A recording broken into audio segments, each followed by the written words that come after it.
इस कार्यक्रम के पुण्यार्चक हैं गुणायतन परिवार। गुणायतन परिवार द्वारा भोपाल में बड़ी सार्थक पहल की गई है, जिसमें बच्चों को संस्कार युक्त और गुणवत्तापूर्ण शिक्षा देने का मौका मिल रहा है। ये बच्चों की व्यवस्था की गई है, जिसमें 6वीं 7वीं के बच्चे इस साल लिए जाएंगे और 11वीं 12वीं और सीए फाउंडेशन के बच्चों को यहाँ रखा जाएगा। ये मेधावी छात्रों को प्रावीण्य के आधार पर उसे प्रविष्टि मिलेगी। पूरे देश भर से प्रविष्टियाँ आएगी। प्रत्येक कक्षा में मात्र 30-30 बच्चों का ही चयन होगा और चयनित बच्चे वे होंगे जो अपनी प्रतिभा के बल पर चुने जाएंगे और उनको एक प्रकार की स्कॉलरशिप दी जाएगी। ये छात्रवृत्ति के तहत पढ़ेंगे। गुणायतन के समाज कल्याण की दिशा में एक बहुत अच्छी पहल है और ये सार्थक पहल है। इसकी शुरुआत भोपाल से हो रही है। ये भोपाल वालों के लिए बहुत गौरव का विषय है। इसके लिए गुणायतन के साथ विद्यासागर इंस्टीट्यूट और सेज और एपीटी, इन तीनों को भी मैं बहुत बहुत आशीर्वाद देता हूँ।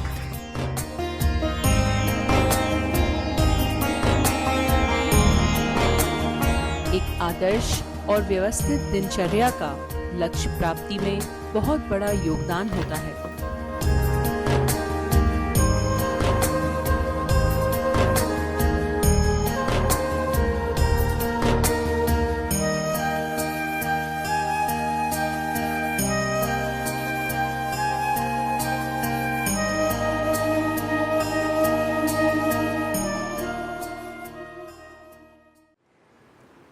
सांप जब बाहर चलता है तो लहराता हुआ चलता है। आपने देखा होगा सांप कभी सीधा चलता नहीं दिखता, लेकिन जब कभी अपने बिल में प्रवेश करना होता है एकदम सीधा होता है। संत कहते हैं दुनिया में लोग टेढ़े मेढ़े भले चल जाए, पर भीतर उतरने के लिए तो सीधा होना पड़ेगा। और इसी सीधेपन का नाम है उत्तम आर्जव धर्म। मन, वाणी और कर्म में एक सूत्रता होना। योगस्य अवक्रता आर्जवम, अर्थात अपने मन, वाणी और व्यवहार में एक रूपता आना, सीधापन आ जाना आर्जव है। आज के संदर्भ में 4 बातें आप सबसे कहूँगा।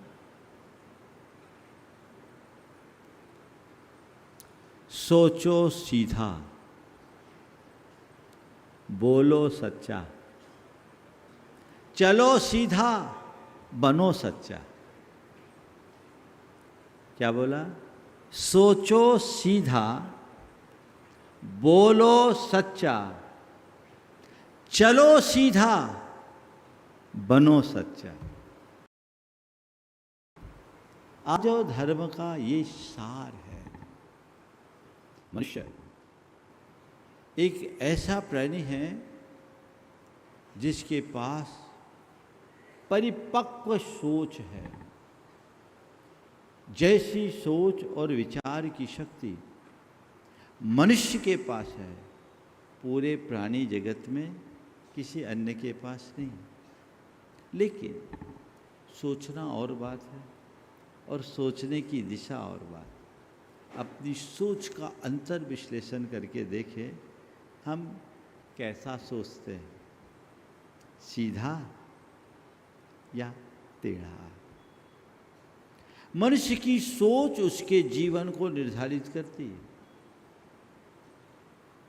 हमारी जैसी भावना होती है उसी अनुरूप हमारे सोच होती है, और जैसी सोच होती है वैसा ही वही हमारी वाणी में उतरती है और वही हमारे व्यवहार में उतरकर हमारी प्रवृत्ति बना देती है। घटनाओं को देखते हैं तो आप कैसा सोचते हैं? अपनी सोच का विश्लेषण करो। अगर सोच सीधी होगी तो जीवन में सरलता होगी, और सोच टेढ़ी होगी तो जीवन में जटिलता होगी। हम किस भूमिका में जी रहे हैं? दो उदाहरण आपको देता हूं। आप किसी के घर गए हैं, उसने आपको मेवा मिश्रित दूध पिलाया, पर आधा गिलास है। दूध का आधा ग्लास आपके हाथ में आया है, बड़ी आत्मीयता से उसने आपको दूध ऑफर किया है। अब आपकी क्या प्रतिक्रिया है? एक प्रतिक्रिया ये होगी, क्या बढ़िया व्यक्ति है, दूध भी पिलाया, तो साधारण नहीं, मेवा मिश्रित। और दूसरी प्रतिक्रिया ये भी हो सकती है, कैसा काइया है, दूध भी दिया तो आधा गिलास।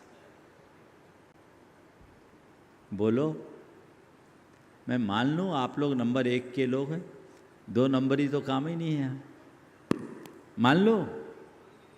हाँ, क्या है, क्या है, हम कहाँ हैं?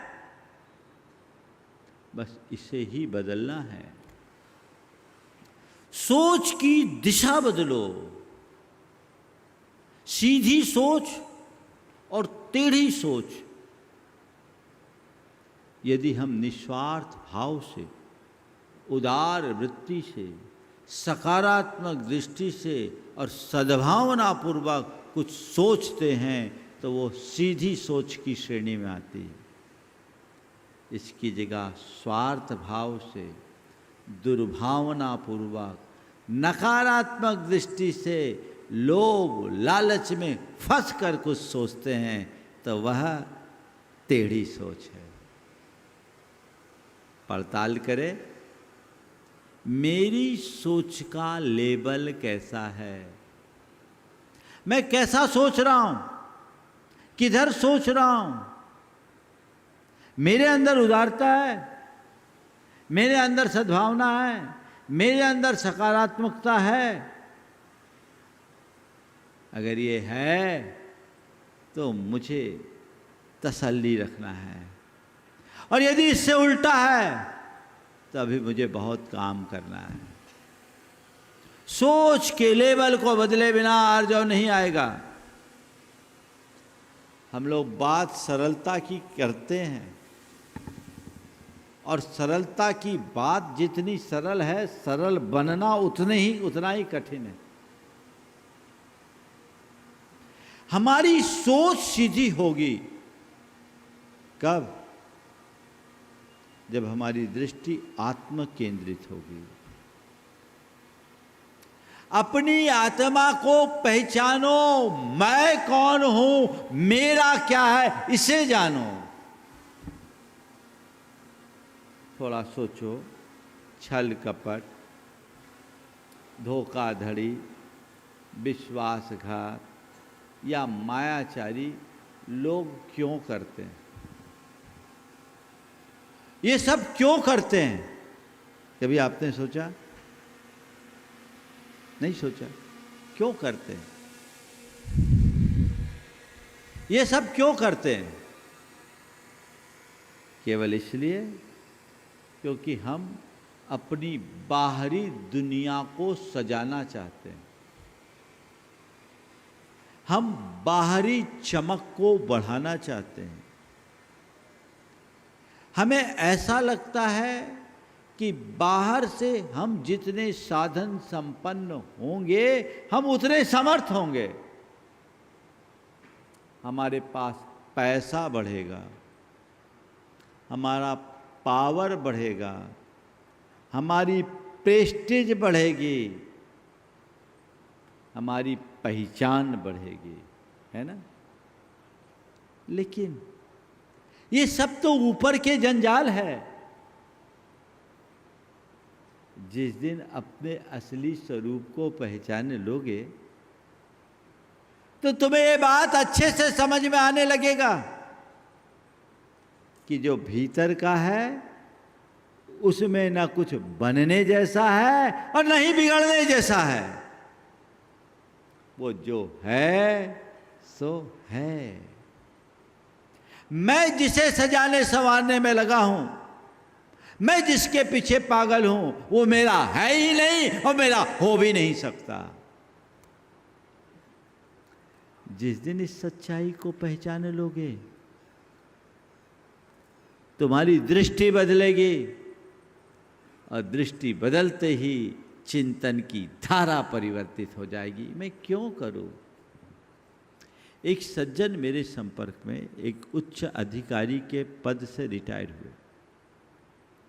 उन्होंने कहा, महाराज जी, मैंने अपने जीवन के आरंभिक 20 वर्षों में खूब बेईमानी की, कभी किसी से सीधे मुंह बात नहीं की, अच्छा काम करने में भी मैंने लोगों से पैसा ऐंठा। महाराज, आज आपके समक्ष मुझे बोलने में किंचित भी संकोच नहीं। मेरा एक ही मकसद था, चाहे जैसे कैसे भी हो, बस पैसे हो। पैसा मेरे जीवन का साध्य बन गया था। कोई बात नहीं, पैसा ही मेरे जीवन का साध्य बन गया था।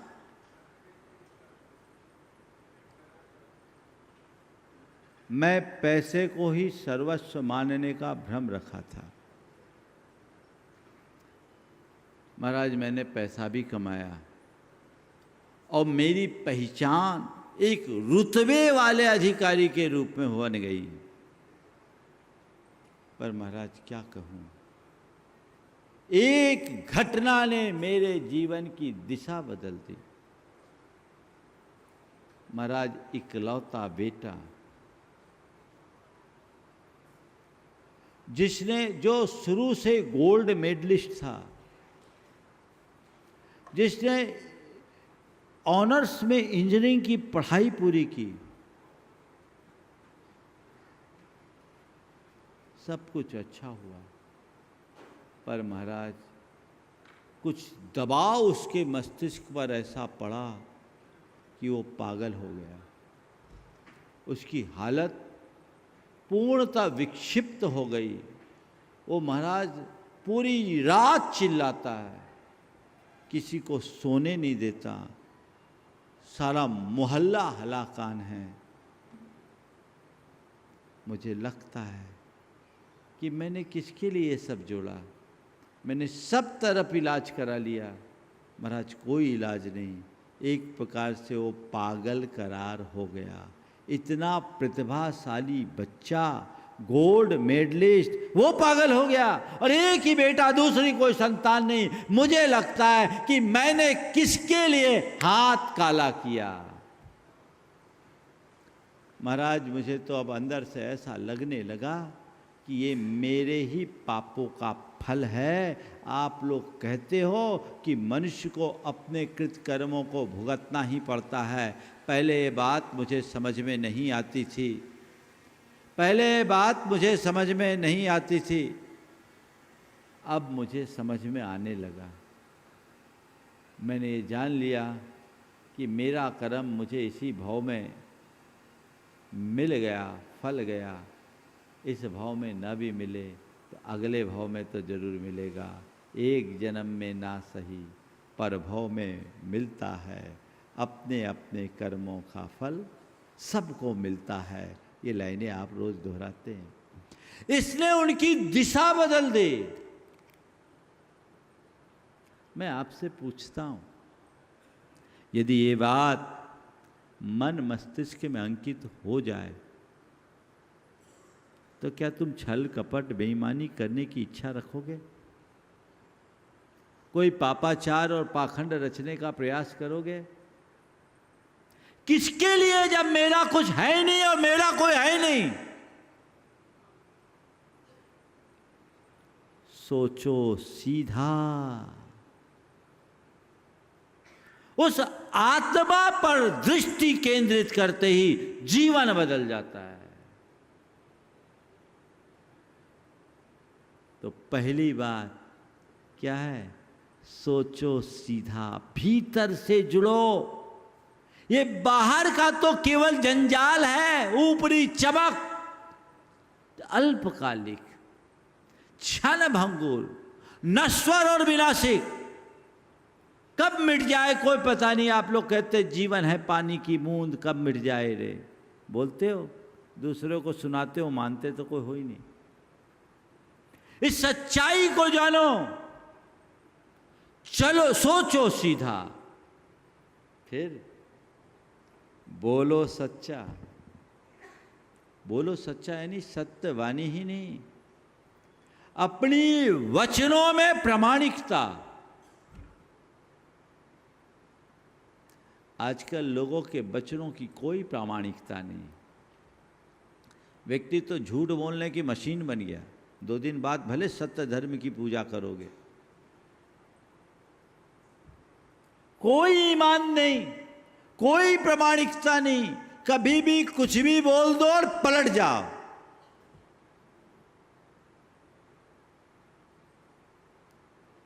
एक कुम्हार था, उसका गधा बीमार पड़ गया। उसने सोचा भाई मिट्टी लाना जरूरी है जंगल से। पड़ोसी से कहा भाई तुम अपना गधा दे दो, मेरा गधा बीमार है, बड़ी कृपा होगी। उसने कहा क्या बताऊं, गधा तो जंगल में चरने गया, होता तो दे देता। क्या बताऊं, गधा तो जंगल में चरने गया, होता तो दे देता। इतना उसने बोलाई कि घर के पिछवाड़े में बंधा गधा जोर जोर से रेखने लगा। घर के पिछवाड़े में बंधा गधा जोर जोर से रेखने लगा। उसने कहा हद हो गई भाई, गधा भीतर बंधा है और तुम कहते हो कि गधा जंगल में चरने गया, वो तो भीतर रेख रहा है। उसने कहा हद हो गई, गधे की बात पर भरोसा करते हो, आदमी की जबान पर भरोसा नहीं। क्या हाल है। आज मनुष्य ने अपनी प्रामाणिकता को खंडित कर दिया है। अब किसी पर भरोसा करना बहुत कठिन है। कब व्यक्ति पलटी मार जाए कहा नहीं जा सकता। अवसर बदलते ही व्यक्ति अपना रंग बदल देता है। आज आदमी की दशा तो गिरगिट से भी ज्यादा विचित्र हो गई। गिरगिट रंग बदलता है, ऐसा हमने सुना और देखा। एक प्राणी ऐसा जो अपना रंग बदलता है, लेकिन उसको रंग बदलने में टाइम लगता है और उसका बदला हुआ रंग दिख भी जाता है। मनुष्य के रंग का पता नहीं लगता कब बदल जाए और कैसा बदले। बोलो सच्चा। सत्यता और प्रामाणिकता को अपने जीवन का आदर्श बनाएं। पुराने जमाने में लोग वचनों के स्तर पर बड़े सत्यनिष्ठ होते थे। जो बोल दिया सो बोल दिया। जवान की कीमत होती थी। लिखा पढ़ी तो जब हो तो हो, ना हो तो ना हो। एक बार बोल दिया सो बोल दिया। अब बोलने की बात तो जाने दो, पक्की लिखा पढ़ी के बाद भी लोग उसको झुटलाने में लगे रहते। कहाँ सरलता, कहाँ आर्जव धर्म। ये सब जीवन के लिए अनर्थकारक है। जीवन को अर्थ दो, अनर्थ से बचो, तब कहीं जाकर दिशा बदलेगी और जीवन बेहतर बनेगा। ये सत प्रयास अपना सतत होना चाहिए। बदलाव अंदर घटित होना चाहिए। मैंने सुना, बुजुर्गों ने मुझे सुनाया कि एक व्यक्ति, अपना बड़ा कारोबार था और मुनीम सेठ साहूकारों के काम देखते थे। एक सौदा आया। सौदा लाभकारी दिखा। मुनीम ने सेठ से संपर्क करना चाहा, सेठ से संपर्क नहीं हुआ। लाभकारी देखते हुए उसने उस सौदा को अपनी ओर से तय कर दिया और बाद में सेठ को बताया कि मैंने ये सौदा काट लिया है, बड़ा सौदा है। सेठ ने कहा तुमने बड़ा बिना पूछे ये सौदा क्यों काटा? अब ये सौदा मैं तुम्हारे नाम कर देता हूं, इसका नफा नुकसान सब तुम्हारा। ये सौदा मैं तुम्हारे नाम कर देता हूं, तुमने बिना पूछे ये सौदा किया, मुझे नहीं जचता, इसका नफा नुकसान सब तुम्हारा। ठीक है, मुनीम क्या बोलता सेठ के आगे? उस सौदे में उस व्यक्ति को मोटी कमाई हुई, और जब कमाई के बाद हिसाब मुनीम सेठ के पास दिया कि साहब ये कमाई है, रखो। सेठ ने कहा ये कमाई मेरी नहीं तेरी है, ये तो मैं पहले ही तेरे नाम कर चुका। ये कमाई मेरी नहीं तुम्हारी है, मैं तुम्हारे लिए कर चुका। बोले सेठ साहब आपने कुछ कहा कि सौदा तो आपका ही, पैसा आपका लगा। बोले नहीं, मैंने एक बार कह दिया ना कि ये सौदा मैंने तेरे नाम कर दिया, इसका नफा नुकसान तुम्हारा है, तो मैं अब इसका हकदार नहीं हूं। ये है वचनों की प्रामाणिकता। आज यदि ऐसा कोई कहेगा तो लोग कहेंगे पागल हो क्या? ध्यान रखना, जिसके दृष्टि में जड़ धन की प्रमुखता होगी वो अपने वचनों को पलट देगा, लेकिन जो जीवन धन को प्रमुखता देगा वो सच्चा होगा। सोचो सीधा, बोलो सच्चा। क्या तय करना है? जीवन में अच्छाई तभी आती है जब सच्चाई प्रतिष्ठित होती है। सच्चाई के बिना अच्छाई नहीं आ सकती। इसलिए अच्छाई चाहते हो, सच्चाई के साथ जीने के आदी और अभ्यासी बनो। चलो सीधा, टेढ़े मत चलो। मतलब अपना व्यवहार सरल बनाओ, साफ सुथरा जीवन, पारदर्शी बनिए। अपने मन से पूछिए जीवन में कितनी पारदर्शिता है। गैरों की बात जाने दीजिए, क्या अपनों के बीच भी आपकी पारदर्शिता मेंटेन है? अपनों के साथ पति और पत्नी के मध्य दुराव है, पिता और पुत्र के बीच छिपाव है, भाई और भाई के बीच में दुराव है, छिपाव है, अपनों के बीच में भी भेद, तो जीवन में सहजता और सरलता आखिर प्रकट कैसे होगी? क्यों?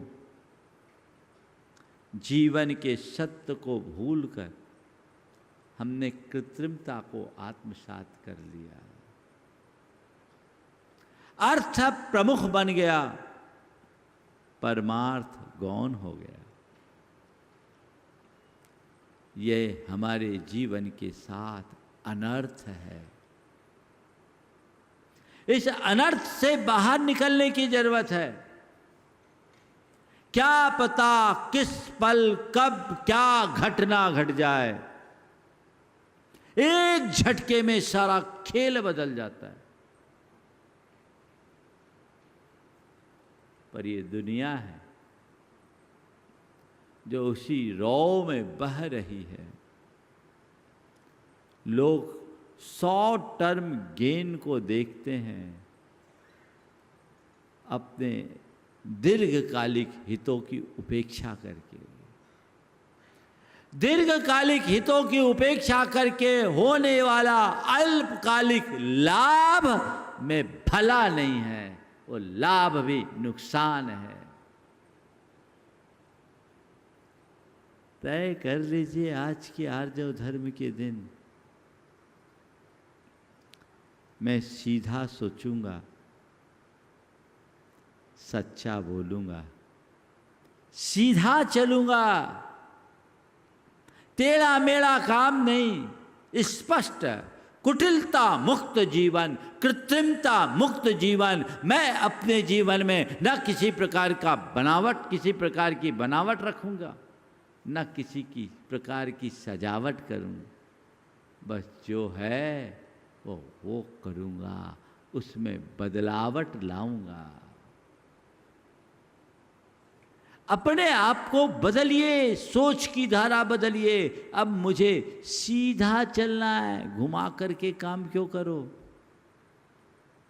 आजकल लोग बहुत घूमते हैं और घुमाने की कोशिश करते हैं। कुछ लोग तो हम लोगों को भी घुमाने का प्रयास कर देते हैं। भैया, दूसरों को घुमाने वाले खुद इस संसार में ही घूमते रहेंगे। अनादि से यही हुआ है, घूमते आए हैं, घूमते रहेंगे। ध्यान रखना, दूसरों को धोखा देने वाला खुद को धोखा देता है, खुद से धोखा खाता है। ये एक प्रकार की आत्मवंचना है। आज तुम किसी को छल कर सफल हो सकते हो, लेकिन संत कहते हैं ऐसा व्यक्ति सफल दिखता है, होता नहीं। आज नहीं कल उसका परिणाम भुगतना ही पड़ेगा। अपने सोच का हमें परीक्षण करना है, अपनी बोली के प्रति हमें सजग होना है, अपने व्यवहार में हमें सरलता लानी। सरल व्यवहार हो, साफ सुथरा जीवन बने। एक छोटे बच्चे को देखो, उसके मन में किसी भी प्रकार की कुटिलता नहीं हो, वो सीधे सीधे अपनी बात कह देता, बनावटीपन नहीं। और जो चीज़ें नैसर्गिक होती है, सीधी होती है, उसमें बड़ा आकर्षण भी होता है। और जो सजा धजा दिया जाए तो वो चीज़ें अपना स्वाभाविक आकर्षण खो देती। संत कहते हैं सीधे चलिए। एक बार ऐसा हुआ, एक घुड़सवार जा रहा था। रास्ते में एक बूढ़ी अम्मा थी, थकी थी। उसने उससे लिफ्ट चाहा कि भैया मुझे थोड़ी दूर आगे छोड़ दोगे तो अच्छा हो। घुड़सवार ने कहा कि तेरे बाप का नौकर हूँ क्या। उसे घोड़े को आगे बढ़ा दिया। थोड़ी देर बाद उसके मन में खोट आया कि बूढ़ी अम्मा है, उसके साथ में एक बड़ी सारी पोटली है, हो सकता है उसके पास कुछ माल हो। मैंने बड़ी बेवकूफ़ी कर दी, उसे घोड़े पर बिठा के थोड़ी दूर ले जाता, उसका माल हड़प कर उसे छोड़ देता। इस जंगल में देखने वाला कौन। इसी ख्याल से वो अपना घोड़ा लौटाया, उस बुढ़िया के पास आया, बोला अम्मा आप आ जाओ, मैं अपने घोड़े पर आपको बिठा देता हूँ और मैं आपके साथ साथ चलूँगा। आप थकी मालूम पड़ती है, आ जाओ बैठ जाओ। बुढ़िया ने कहा नहीं बेटा रहने दे, अब पैदल ही चल जाऊँगा। नहीं बेटा रहने दे, अब मैं पैदल ही चल जाऊँगी। उसने कहा क्या बात है अम्मा, अभी तो आप मुझसे अनुरोध कर रही थी, अब आप मना कर रही है, आखिर क्या हो गया, किसने आपको क्या बोल दिया। उस बुढ़िया ने कहा बेटा जिसने तेरे कान में कहा कि इस बुढ़िया को ले लो, उसने ही मेरे कान में कह दिया इस युवा पर भरोसा मत रखो, तुम जाओ, मैं अपने आप में सुरक्षित हूँ। जिसने तुझसे कहा उसी ने मुझसे कह दिया। सीधा चलना सीखिए। और जो धर्म के दिन हम ज़्यादा बातें न कर पाए तो कम से कम 4 स्थानों पर अपनी सच्चाई को स्थापित करने का प्रण लें। पहली बात, स्वयं के प्रति हम सच्चे बने। दूसरी बात, स्वजनों के प्रति हम साफ रहे। तीसरी बात, गुरुओं के प्रति एकदम पवित्र बने, गुरुओं के सामने एकदम साफ बने। और चौथी बात, धर्म के क्षेत्र में हम सच्चे बने। आदमी तो स्व के प्रति भी बेईमान हो गया है, अपनी आत्मा के साथ धोखा करता है, होता कुछ है और दिखाता कुछ है, जानते हुए भी अनजान बन जाता है, खुद की खामियों और कम दोषों को पुष्ट करने में लगा रहता है, अपनी दुर्बलताओं को ही अपनी ताकत बनाने के प्रयास में लगता है। ये स्वयं के साथ धोखा है। सज्जनों में माता पिता परिवारजन बंधुजन आते हैं, इनसे तो इनके सामने साफ रखो, इनके सामने कोई दुराव छिपाव का काम मत करो। इनके सामने दुराव छिपाव रखोगे कभी जीवन अच्छा नहीं होगा। गुरुओं के समक्ष आओ तो वहां मन को साफ करके आओ, मन में कुछ और उनके सामने कुछ। कई लोग ऐसे होते हैं, गुरुओं के सामने तो इतने बड़े भक्त बनते और कमरे से बाहर निकल करके विभक्त हो जाते, दिशा और दृष्टि बदल जाती है। वो ये नहीं समझ पाते कि इसका परिणाम क्या होगा। हमेशा मैं आप सबसे कहता हूं, अगर गुरुजनों के सामने आना तो अपनी वास्तविकता को कभी छिपाना मत। और गुरु कोई निर्देश दे, आदेश दे तो उसे अपना सौभाग्य मानना कि मैं इस लायक तो बना कि मुझे ऐसा निर्देश आदेश मिल रहा है। पर अगर उस आदेश के पालन में समर्थ हो तो हाँ कह देना, और अगर पालन में असमर्थ हो तो हाथ जोड़ लेना। गुरुदेव, आपने मुझे इस लायक समझा, ये मेरा सौभाग्य है। आपने मुझे इस लायक समझा, ये मेरा सौभाग्य है। आपने मुझे कोई आदेश निर्देश दिया, मुझे इसकी खुशी है। पर गुरुदेव, आप मुझे ऐसा आशीर्वाद दो कि मैं उस लायक बनकर आपके आदेश की पूर्ति कर सकूं। अभी मैं समर्थ नहीं हूं। इतना बोलने में कभी संकोच मत करना। अब वहां तो कह दिए, भैया महाराज तो बहुत प्रेशर दे रहे हैं। अरे भैया, तेरे कल्याण के लिए बोल रहे, उनको अपना कोई घर भरना है क्या? प्रेशर क्यों? हाँ बोलो या हाथ जोड़ो। चाहे कोई नियम संकल्प की बात हो, चाहे कोई व्रत की बात हो, चाहे दान की बात हो, या कल्याण की कोई भी बात हो, समर्थ हो तो हाँ बोलो। समर्थ को कभी कम मत करना। गुरुओं के सामने समर्थ होने पर भी जो अपनी असमर्थता प्रकट करता है वो जीवन में कभी समर्थ नहीं बन सकता। मैं पुनः दोहरा रहा हूं, गुरुओं के समक्ष समर्थ होने पर भी जो अपनी असमर्थता प्रकट करता है वो कभी समर्थ नहीं बन पाएगा। अरे कल्प वृक्ष के सामने आने के बाद भी जो भिखारी बनने की बात करेगा वो राजा कैसे बन पाएगा? सोचने की बात है।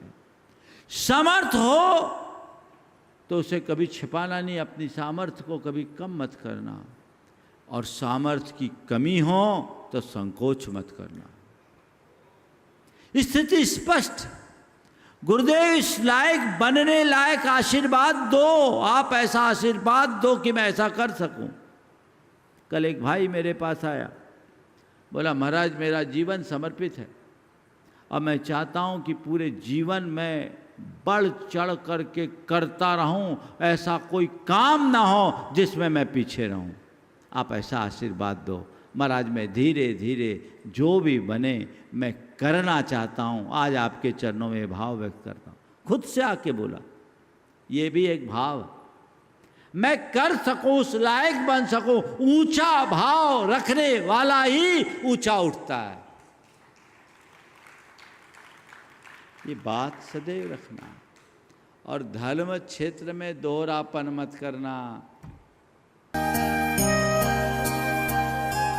मिलायतन परिवार द्वारा भोपाल में बड़ी सार्थक पहल की गई है, जिसमें बच्चों को संस्कार युक्त और गुणवत्तापूर्ण शिक्षा देने का मौका मिल रहा है। ये बच्चों की व्यवस्था की गई है, जिसमें 6वीं 7वीं के बच्चे इस साल लिए जाएंगे और 11वीं 12वीं और सीए फाउंडेशन के बच्चों को यहाँ रखा जाएगा।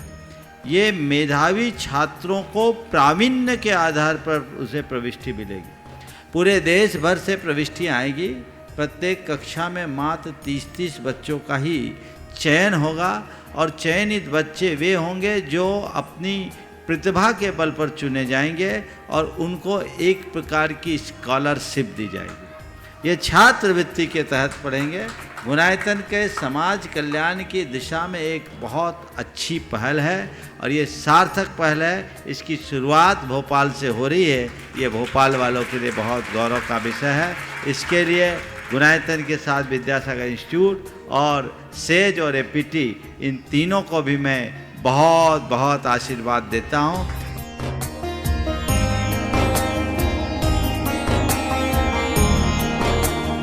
एक आदर्श और व्यवस्थित दिनचर्या का लक्ष्य प्राप्ति में बहुत बड़ा योगदान होता है।